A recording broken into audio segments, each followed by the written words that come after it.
Hey guys, Miss Hooks. So, what we're going to do for this project, we're going to draw bones or organs.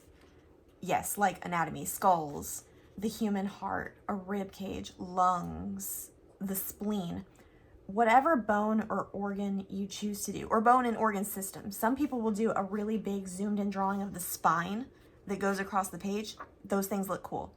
One of the examples I have in your folder is half the page is literally half the skull. They drew it big enough to where it was half a skull on the page. That's fine.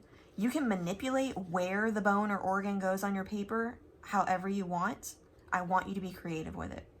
We are going to keep this black and white because we're going to make it kind of dramatic, kind of really dark and shadowy.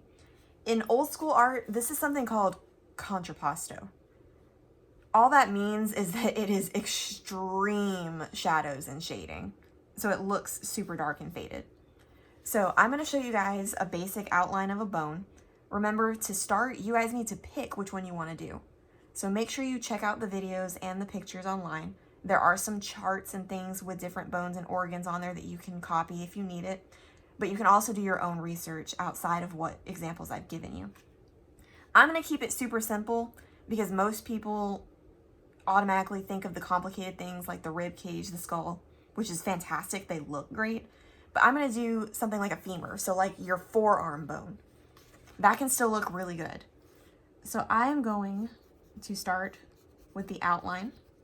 And I am looking at one of the charts with bones that I put up on Schoology for you. So I'm using the exact same resources that I provided you guys. I'm going to come in and draw this top shape. And remember, you guys can be sketchy when you start drawing because it makes it a lot easier to erase if you don't like something.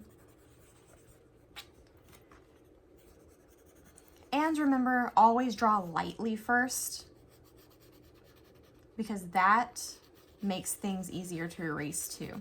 If you start pressing really hard with your pencil, you're not going to be able to erase things that you didn't like.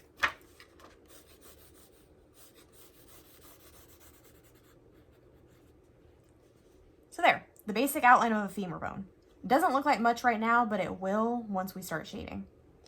So next, choose your shading technique. Remember, we learned about 4 different ones. We learned how to blend, we learned about hatching, we learned about cross hatching, and we learned about stippling. I like blending, so I tend to gravitate towards blending. When I'm feeling a certain kind of way about stuff, I like doing stippling with markers because I find it relaxing. But you do you, boo. Pick the one that's the most comfortable for you. So I'm going to look at the shadows now, and I'm going to come in and I'm going to start doing that really dark shading. If you start with the darkest parts first, it gives you more graphite to blend and spread around. And remember, you can do this multiple ways. You can adjust the pressure of your hand and start shading lighter as you go along.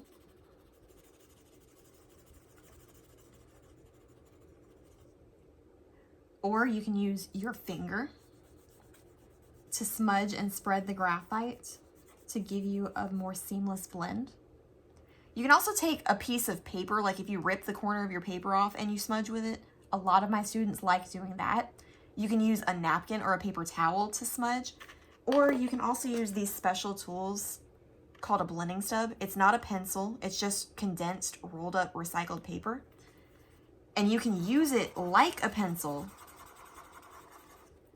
to spread graphite around and to give your stuff a fade. Because what happens is with your finger, your napkin, your blending stub, it will collect the graphite, and sometimes you can use what's already on there if you just want some light shadow or some light smudging. So this is all you have to do for the drawing this week. Remember, you can keep it simple as long as your shading is really, really dramatic and you have a really clear fade from dark to light. Or check out some of the examples where they zoom in super close, where half of the skull is taking up the page, where they do the rib cage or the spine that trails across the page. Those are cool too. I want you to be creative with it. I want you to have fun with it. And it's something that's a little creepy, but also really, really beautiful when you get done. Make sure you reach out if you have any questions. Otherwise, I will see you on the internet.